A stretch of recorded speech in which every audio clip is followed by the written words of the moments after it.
Okay, so before I start, I just want to acknowledge this shrine, actually, this very beautiful shrine that, particularly the ribbons that kind of emanate from the Buddha's hands and actually snake all the way around the room. So thank you, Gus and Sadiketu, it's very, very beautiful. And if I've got time at the end, I'll kind of come back to the importance of that, but hopefully I think it will emerge. I hope it will anyway.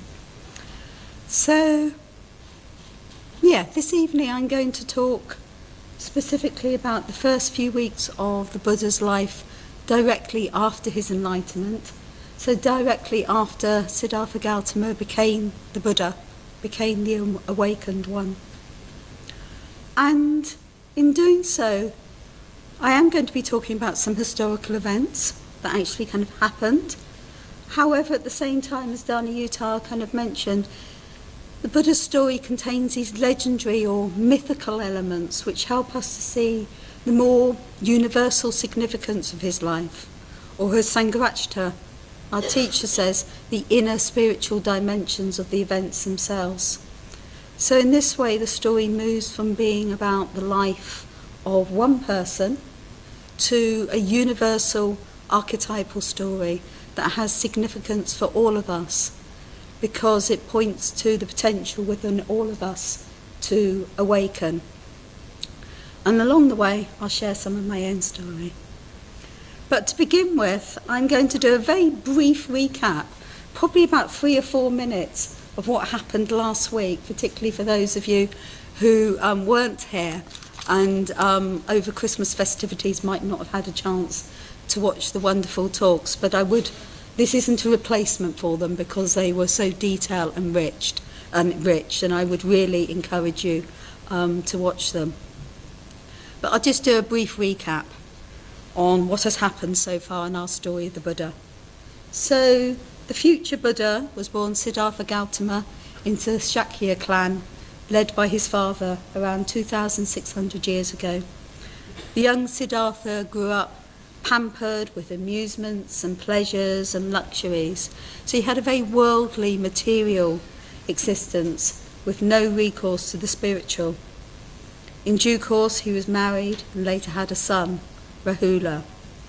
And yet we're told that despite all this, despite having all these things, he was not happy. He felt dissatisfied. He felt bound down by pleasure and property and family and power. So Siddhartha, feeling discontent with his life, makes a series of 4 visits to the city in his chariot with his charioteer, Chandaka. And on the first visit, he sees an old man. On the second, he sees a sick and diseased person. And on the third, a dead body. On each occasion, he asks Chandaka to explain what he is seeing. And on each occasion, Chandaka tells him, adding that one day, Siddhartha, just like everyone else, will be subject to old age, sickness, and death. The young Buddha-to-be is deeply troubled and sorrowful about the sufferings that is an inevitable part of life.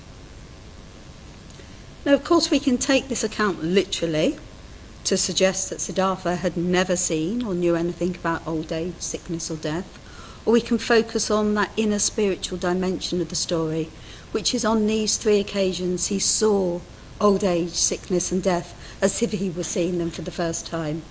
And I'm sure that we can all resonate with that. I certainly know that I can.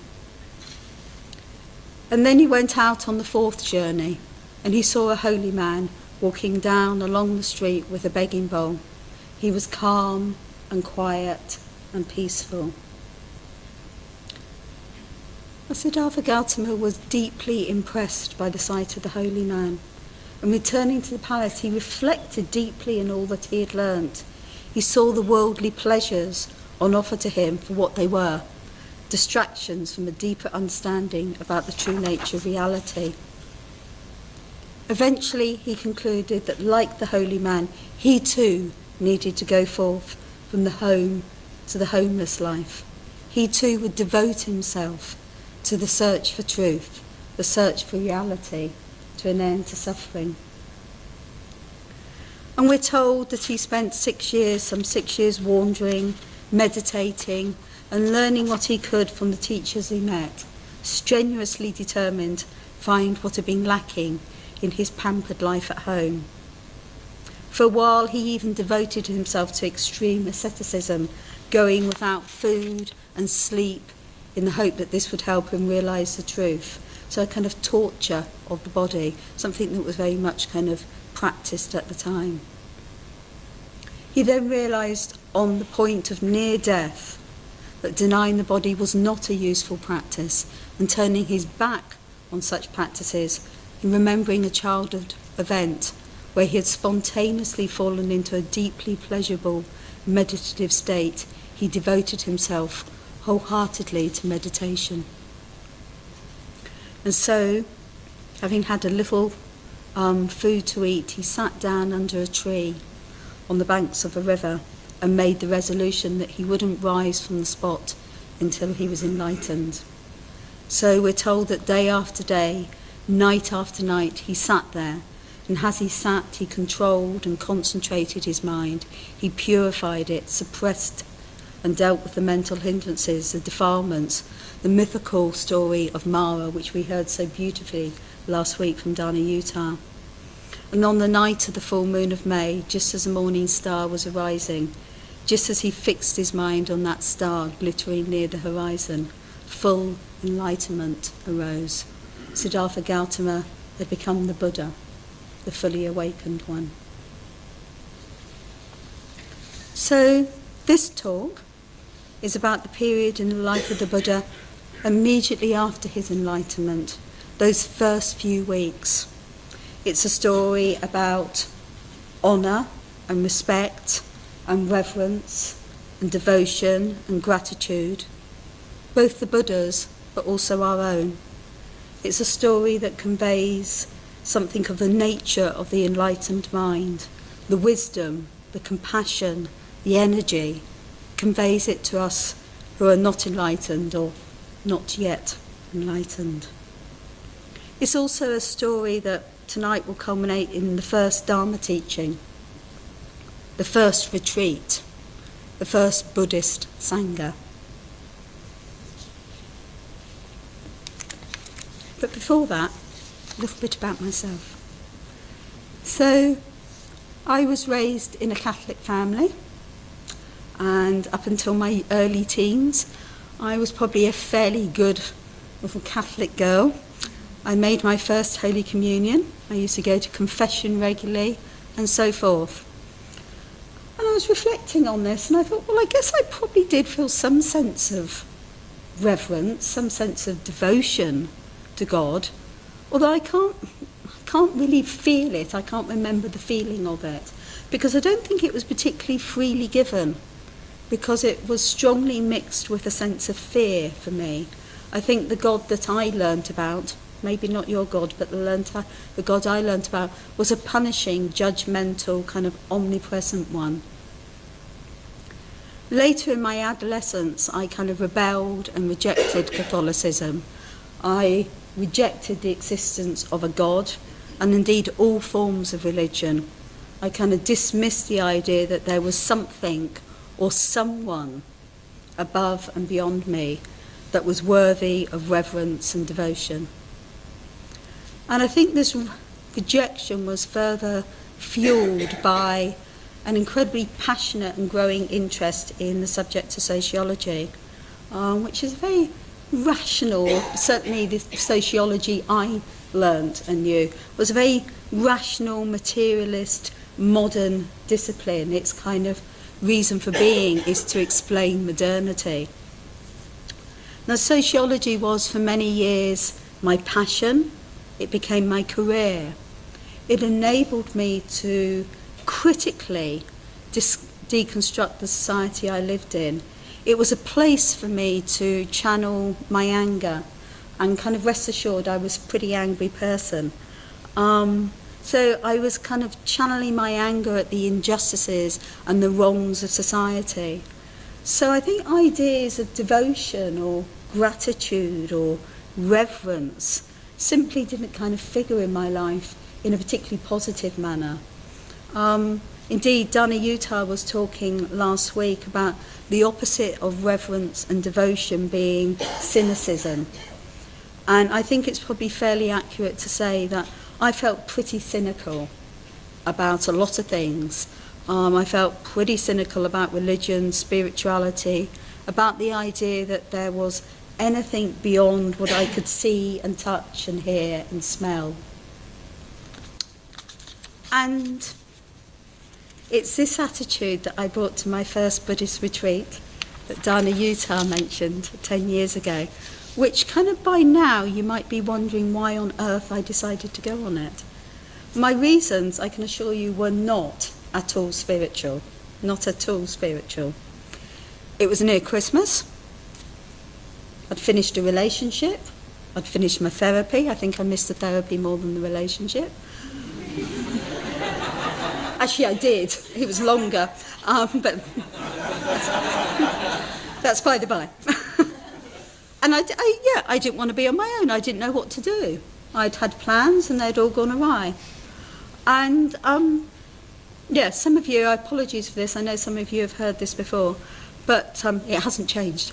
So a chance listening one morning to Rabbi Lionel Blue on the Radio 4, doing Thought for the Day, suggested that if you were on your own at Christmas, but didn't want to be, which you might want to be, then there were lots of things you could actually do instead. For example, go on retreat. I have no idea whether he meant this type of retreat. No idea. I also had no idea what a retreat actually was, but it sounded like something I could do. It spoke to me in that moment. So in my kind of typical manner, I kind of went upstairs, put the computer on, Googled retreat at Christmas time. 5 minutes later, I was booked on the LBC winter retreat, this retreat, for the first 5 days. I was going to learn to meditate. That sounded great.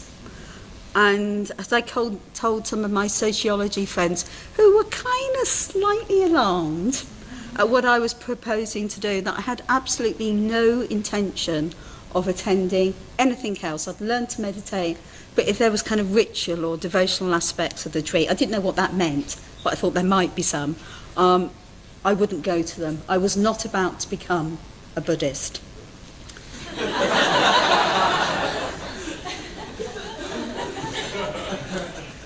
So, yeah.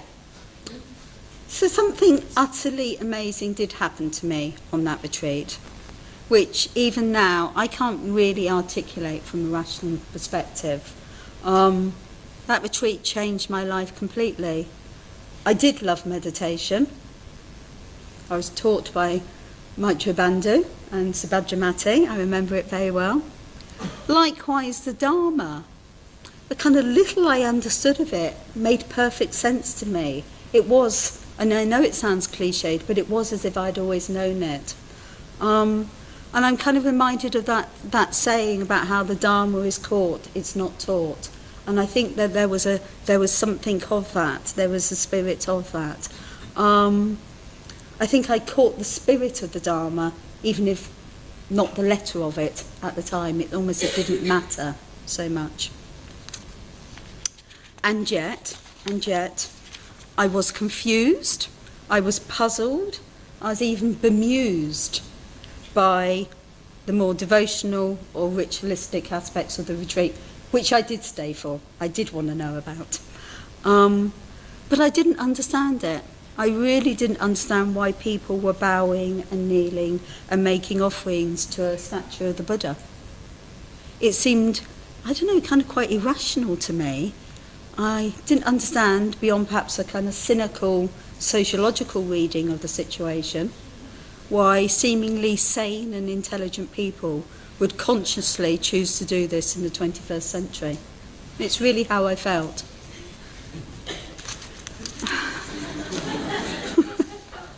It's like eat your words, isn't it? So some of you might resonate. You might resonate with the discomfort that I was feeling on that first retreat. Maybe you don't. But yeah, as I was watching people expressing their reverence and devotion to the Buddha on the shrine, I did feel that discomfort. Well, in trying to make some sense of it all, let's return to the story of the Buddha, to this newly awakened being who, by staying steadfast and true, had managed to conquer the forces of Mara and awaken to the true nature of reality. So what happened next? Well, we are told that he spent the first few weeks just sitting under the trees by the river, absorbing the experience he had just been through, opening up to it as fully as possible, as if he was it was just continuing to transform every aspect of his being. And that's so difficult to imagine, isn't it? I just kind of find it completely difficult to imagine what that might have been like for him after such an incredible experience. He'd just been through the most incredible thing that can happen to a human being. And I can only kind of weakly imagine what that must have been like. And again, when I was reflecting on this talk, I was thinking around, well, what kind of experiences have I had that have been even slightly similar to that? And yeah, I was thinking about my experience of ordination. I was thinking about particularly the time between private ordination and public ordination. So I kind of knew my name, nobody else did. And I remember I just needed that time of silent, peaceful, calm reflection to just be and absorb my experience of becoming this new person, Mahamani. Other times on quite long solitary retreats where meditation has gone very deep, I've needed plenty of space to just absorb without doing anything. And I think, I really love the way in which Maitri Bandhu and Danayutta constantly encourage us to sit and do nothing, to just sit and do nothing, to calm the mind and body, to absorb the effects of our meditation. So this period of absorption for the Buddha was absolutely necessary, but it's not without its own kind of, dilemmas, which are in themselves extraordinary and inspiring, and also give us some insight into the newly enlightened mind of the Buddha. They are in themselves teachings. So the Buddha, he kind of fully understood, without conceit or false claim, the uniqueness of his experience of what he had been through. There was no one in the universe who was more accomplished than him in terms of both spiritual training, attainment, and understanding. And for the Buddha, this posed a kind of dilemma of sorts, because he recognised, I hesitate to use the word need, because I don't think we can really talk about a Buddha having needs, but for the sake of language, he recognised something in himself that wanted to revere, to show devotion to something or someone beyond himself. And yet there was no one. He was the Buddha, the one who had gone beyond being an ordinary human being. Now, I don't know about you, but I find this a truly remarkable and inspiring part of the story. He'd just gained enlightenment, he'd just awoken, and yet they had this concern about who he could pay honour and respect to. And reflecting on this, he realises that his object of reference is, of course, the Dharma. In some senses, there couldn't be anything else, and that he would spend the rest of his life paying honour and respect to it. So, even a Buddha needs something to honour and respect. So devotion and reverence is part of the enlightenment experience itself and continues to be. Sangharakshita, our teacher, puts it, the enlightened mind is a worshipping mind, or a devotional mind, no less than it is a realized mind or a compassionate mind. It is a worshipping mind, no less than it is a realized mind or a compassionate mind.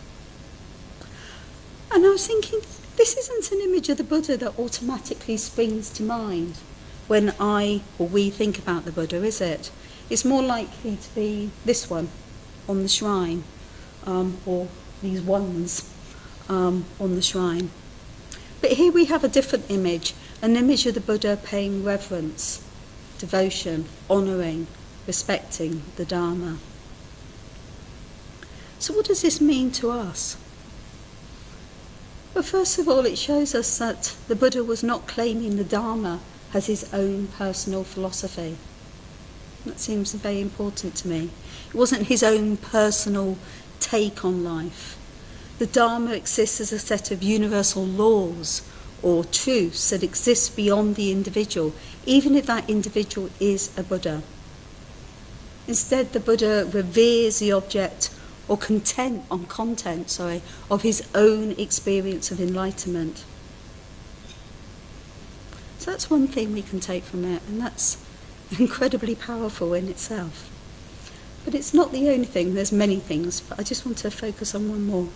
So, back to me, on that first retreat, sitting in the shrine room, watching people bow and kneel and make offerings to a statue of the Buddha. So I did feel discomfort. I did feel some almost disdain, I think, for what I was witnessing. But also, or alongside, underneath those feelings, there was something else as well. As much as I was repelled by what I saw, I was attracted to it. And from my deeply rational, materialist, critical, cynical mind, that was deeply disturbing. It was. And yet that desire, that longing to kneel before the Buddha, to surrender myself to something or someone beyond myself, remained and grew. And I guess my question to you is, well, for those of you who do come up to the shrine and make offerings, I wonder if you can remember what it felt like the first time you bowed before the Buddha. Can you remember what that feeling was like? And for those of you who don't, or have not yet done that, can you imagine what it might feel like? What it might feel like to do that? Well, I can still remember it very, very clearly.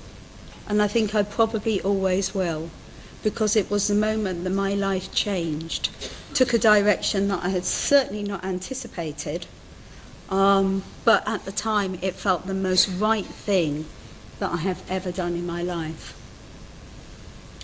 And so, I didn't think that I was going to bow to the Buddha in front of lots of other people.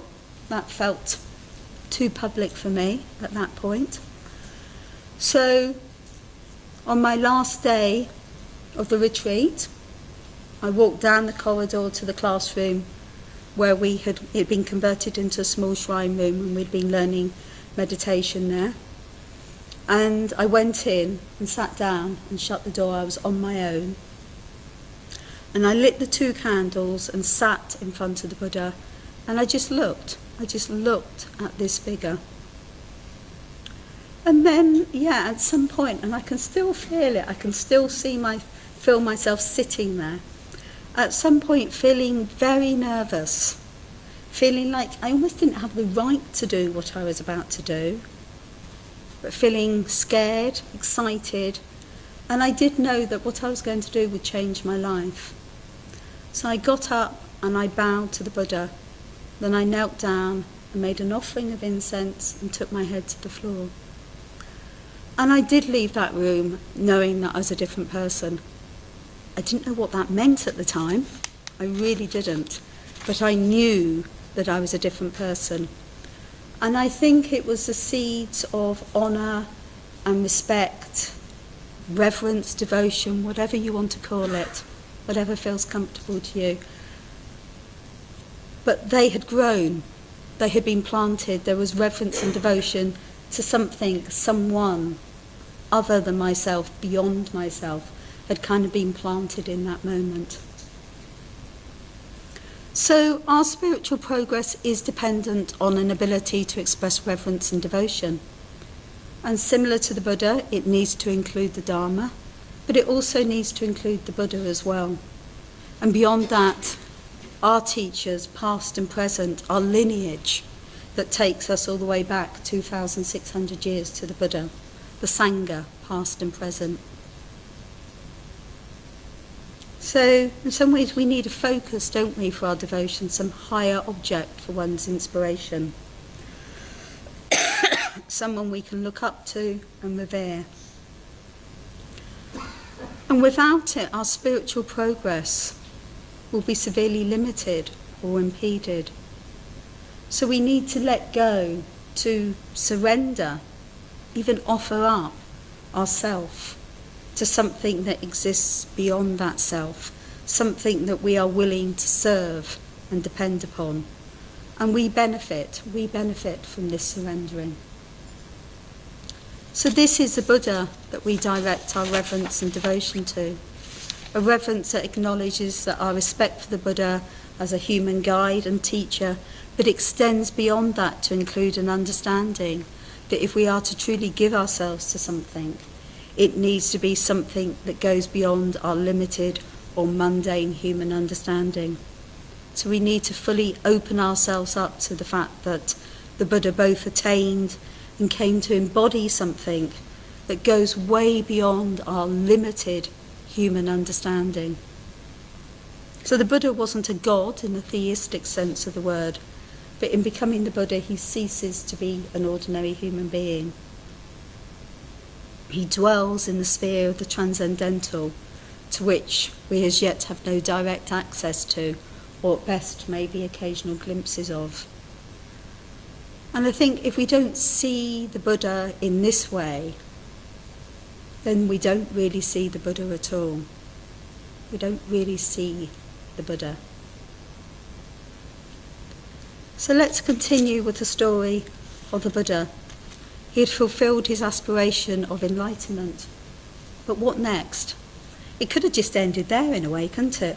The Buddha spending the rest of his life in deep bliss and contentment, a solitary life of contemplation. Of course, if he had done that, there would be no Buddhism. We wouldn't be sitting here tonight together.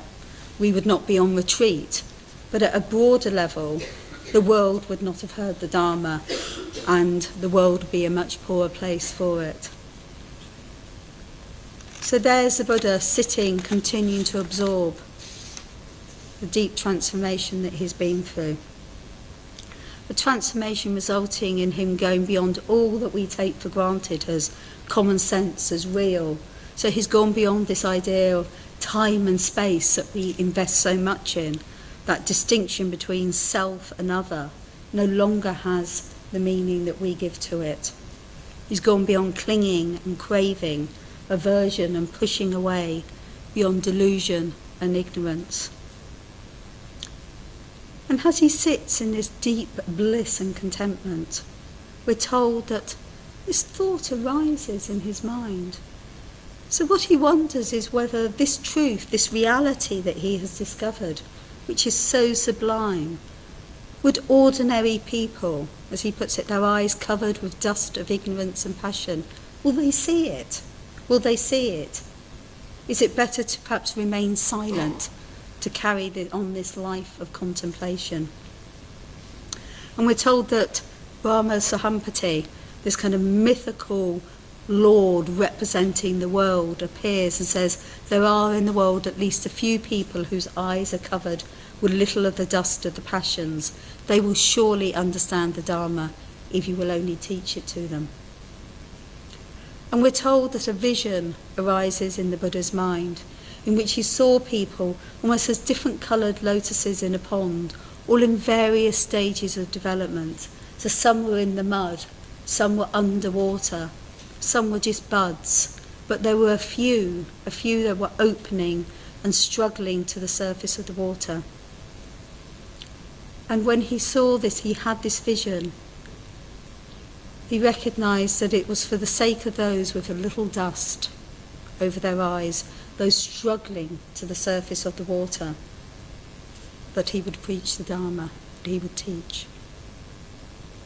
So the appearance of Brahma Sahampati, the vision of the lotuses, again, it mythically represents the world almost pleading with the Buddha to teach the Dharma, because it needs the Dharma. We need the Dharma. We needed it then, and we need it now. So let's not confuse this with rational decision making, okay? The Buddha's vision of the lotuses was a true seeing of the human condition. Just as Siddhartha became the Buddha, so too we have the potential within us for growth towards enlightenment. And of course we will be at different stages in that process. But it's the growth, this growth towards enlightenment is the meaning, it's the purpose of our life. And in that sense, the Buddha is the first fully opened lotus. And from the Buddha's true seeing of the human condition, from wisdom at its fullest, compassion in its fullest form arose. The compassion of a Buddha is directed towards all beings who are not yet enlightened, who are suffering from their craving, aversion, delusion. So born out of compassion is a spontaneous response to do whatever is needed to alleviate the suffering of others, to share the Dharma, which is essentially about leading people from a state of suffering to a state of non-suffering. And such a compassion can only arise when there is no longer the illusion of this fixed, permanent self. There is no division between self and other. There's just a vision of human potential for growth, for awakening. So again, there's so much that we could pull out about this, about what this means to us. And I certainly don't have the time to do that. But I was thinking about this, one thing that kind of really grabbed me was this, for me, probably as somebody who can be very rationally minded, who has been taught to be, who has been trained to be, and realising that there have been times in my life when that has just got out of the way, and when that gets out of the way, something else arises that I can't explain. I can't explain it, and in some senses I don't even want to try and explain it, because explanation itself, I don't know, it reduces it, doesn't it, to the rational, the conceptual, and it's beyond that. And so, yeah, maybe when I heard Lionel Blue, something cut through to me. I don't know. I think it was there the first time I bowed to the Buddha. But it's been on there on so many other occasions when I've just felt like for a few moments I've kind of just got out of the way. I've come back again, but I just got out of the way. I think after that first retreat, the kind of quite rapid changes I made in my life, I just kind of knew that I had to kind of move from where I was living in Guildford to live in community. Later when I left my job, I knew that I had to do that, and it just arose out of meditation. And obviously asking for ordination, it just wasn't a rational, analytical, thought-out decision. It came from somewhere else. Maybe you have had those experiences as well and recognise it. I think we should treasure them. Back to the Buddha. So knowing he would teach, he began to ponder who he would teach. He recalled his early days of wandering and his two teachers, who, although they had not been able to show him the path to enlightenment, had taught him much on his way. We learnt about them last week. And so he wondered whether they would be able to understand what he had to teach. But then the Buddha, with his kind of infinite wisdom, knew that both men were dead. Then his mind alighted on his 5 former disciples. Now, these 5 former disciples, as you may know, had left him in disgust when he had decided to give up the kind of practicing of austerities and had begun to eat. And he recalled that although they had deserted him, they had been so very helpful to him before. And so he decided he would share his discovery with them. So his consideration about who should hear his first Dharma teaching was motivated by an understanding above who might be ready to hear the teachings, but also by a deep sense of gratitude, both to his former teachers, but also his former disciples. And again, it just makes me want to stop and ponder for a moment, well, who do we feel gratitude for? And I kind of certainly know it might be easy to feel gratitude for those who have taught and guided us and love us. I certainly know that I feel gratitude towards those people. But are we also able to feel gratitude towards those people who might have rejected us, might have let us down, might not have believed in us? Can we still see their potential for human growth and not turn our back on them? Because that's what the Buddha was doing. The Buddha didn't hold a grudge against them. Now, I don't have time to go into detail, and I certainly don't think I need to, but I certainly recognise that the development of gratitude has and continues to be a fundamental part of my spiritual progress. Hence, it was in a spirit of gratitude and desire to communicate all he had learnt and experienced that he set off, 7 weeks after gaining enlightenment, determined to find his 5 previous followers, who he determined were a place about 100 miles away from where he was. So it probably took him about a week to get there. And we're told, there's lots of stories about along the way he met people, some who just failed to see who he was and so forth. However, he eventually found his 5 former disciples, the 5 ascetics, in the local deer park. And as he approached, they kind of recognised him as their former teacher, even though now he looked decidedly well-fed and healthy. Indeed, they took this as a further sign of his weakness, of his failure, and decided that they weren't going to take any notice of him because he had wandered off the path to which they were still committed to. Yet, as the Buddha came nearer and nearer to them, it was impossible for them to keep their resolution. It was as if some unknown force beyond themselves compelled them to kind of get up and meet him, to pay respect to him, to offer him a seat. They still clung to their belief that he had betrayed their ideal, yet they simultaneously recognised that he was different from before, but also different to anyone else they had previously encountered. They had no choice but to respond to him with both respect and to listen to what he had to say. Now, despite this compulsion to listen, they didn't kind of give up their resistance straight away. They were still convinced that his giving up of the practice of austerities indicated he was weak-willed. However, we're told that the Buddha persisted, and over a period of 2 months, the rainy season in that part of India, they slowly began to listen to what he had to say, to understand the significance of what he was saying. And we're told that by the end of the rainy season, all 5 disciples had understood what the Buddha was saying. They too had gained enlightenment. So the first turning of the wheel of the Dharma had occurred.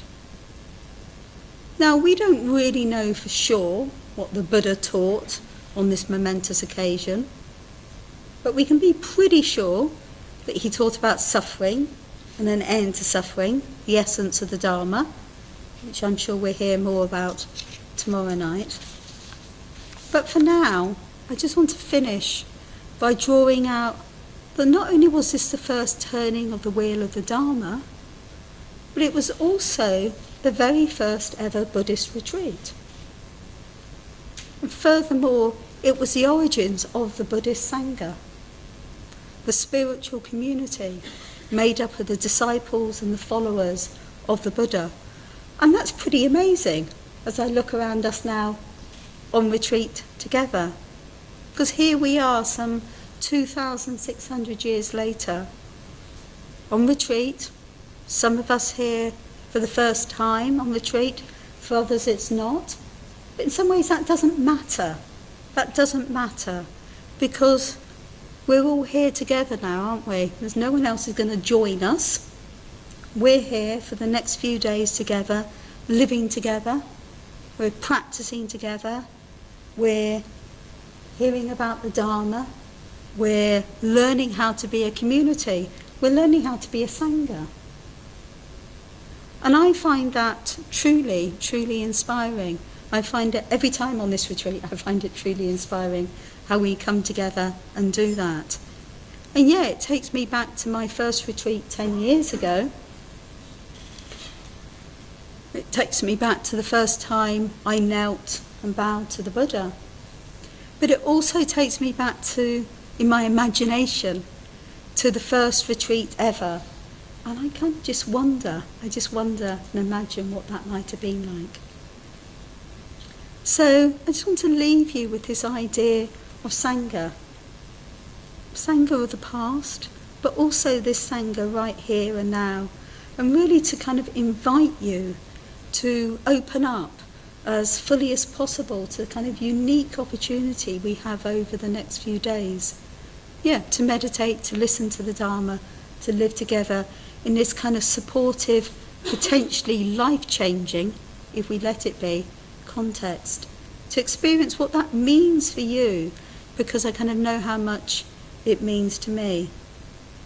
Because alongside the Buddha jewel and the Dharma jewel, the Sangha jewel, symbolised by the colour red, hence the ribbons, has helped me to kind of change the direction that my life was taking. And I just leave with the idea that all three come together. All three come together. We can't just have one. We have to have all three. We can't pick and choose. We have to have the Buddha, the Dharma, and the Sangha. Thank you.